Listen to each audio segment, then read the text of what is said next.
తాకట్లో ఉన్న మీ బంగారాన్ని విడిపించి ఆ రోజు ఆన్లైన్ రేటుకి కొంటాం. Sharma gold company.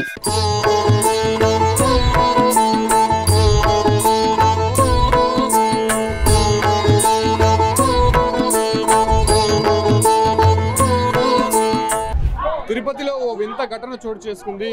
DR Mahal వద్ద గాంధీపురంలో ఉన్నటువంటి ఓ శివాలయంలో శివుడు కళ్ళు తెరిచారంటూ పెద్ద ఎత్తున భక్తులంతా కూడా ఇక్కడికి మునిరత్నం అనేటువంటి వ్యక్తి ఈ విగ్రహాన్ని స్థాపించారు.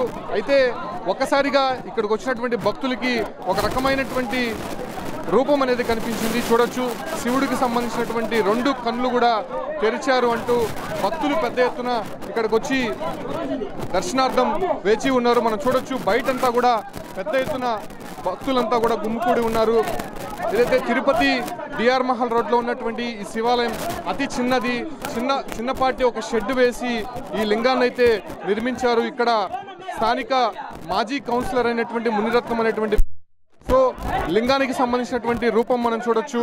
కంప్లీట్గా ఇక్కడ 2 కళ్ళకు సంబంధించినటువంటి కళ్ళు తెరిచాడు, శివుడు కళ్ళు తెరిచి తమను చూస్తున్నాడు అనేటువంటి ఒక నమ్మకంతో భక్తులు పెద్ద ఎత్తున ఇక్కడికి వచ్చినటువంటి దృశ్యాలు చూస్తున్నాం. చూడొచ్చు, కంప్లీట్గా భక్తులంతా కూడా ఇక్కడ ఏ రకంగా గుమికూడి ఉన్నారు. అసలు ఒక రకంగా తోపులాట జరిగేటువంటి విధంగా భక్తులంతా కూడా ఇక్కడ కనిపిస్తున్నటువంటి పరిస్థితి కనిపిస్తోంది. అంటే ఓం నమ శివాయ అంటూ ఇక్కడ భక్తులంతా పెద్ద ఎత్తున ఇక్కడికి చేరుకున్నటువంటి దృశ్యాలు మనం చూస్తూ ఉన్నాం. సో ఈ రకంగా కళ్ళు తెరిచాడంటూ తిరుపతిలో ఒక ప్రచారం జరిగినటువంటి వెంటనే పెద్ద ఎత్తున భక్తులంతా కూడా ఇక్కడికి చేరుకొని ఆ శివుడిని దర్శించుకునేందుకు ఇక్కడికి చేరుకుంటున్నారు. అంటే మీరు వస్తూ ఉంటారా ఆలయానికి? ఎప్పుడు తెలిసింది? ఇప్పుడే తెలిసింది. హాఫ్ అన్ అవర్ అయిందండి. మేము శివుడు నుంచి మాకు ఆ విషయం తెలిసిన విత్ ఇన్ సెకండ్స్లో వచ్చేస్తాం మేము ఇక్కడికి. మేము లోకల్ అండి, తిరుపతి. ఆలయానికి వస్తుంటాం. వినాయక చవితి ఇక్కడ బాగా చేస్తారు. వినాయకుడిని పెట్టేటప్పుడు ఇక్కడ బాగా చేస్తారు. శివుడు ఇక్కడ పురాతన నుంచి వచ్చింది శివుడు. ఇలాంటి గుడిలోనే విశేషం ఉంటుంది. పెద్ద గుడిలో ఉండదు, చిన్న గుడిలోనే విశేషం ఉంటుంది ఎక్కువ. మీరు ఇక్కడ ఉండేవాళ్ళేనా? అంటే ఎప్పుడు తెలిసింది ఇది? ఇంతకు ముందే తెలిసింది. చూడొచ్చు అసలు భక్తులు ఏ రకంగా ఉన్నారో. ఫుల్ క్రౌడ్ అయితే కనిపిస్తోంది. సో భక్తులు తోపులాట జరుగుతోంది ఇక్కడ. అంటే పోలీస్ ప్రొటెక్షన్ కూడా ఇస్తున్నటువంటి పరిస్థితి కనిపిస్తోంది.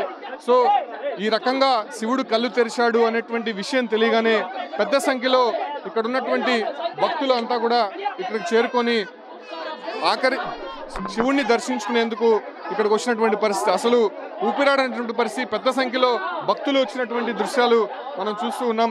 చూడొచ్చు, శివుడికి సంబంధించినటువంటి లింగము, ఆ లింగానికి సంబంధించినటువంటి ఒక ప్రతిరూపంలో 2 కళ్ళు కనిపిస్తున్నటువంటి దృశ్యాలు స్పష్టంగా కనిపిస్తూ ఉన్నాయి.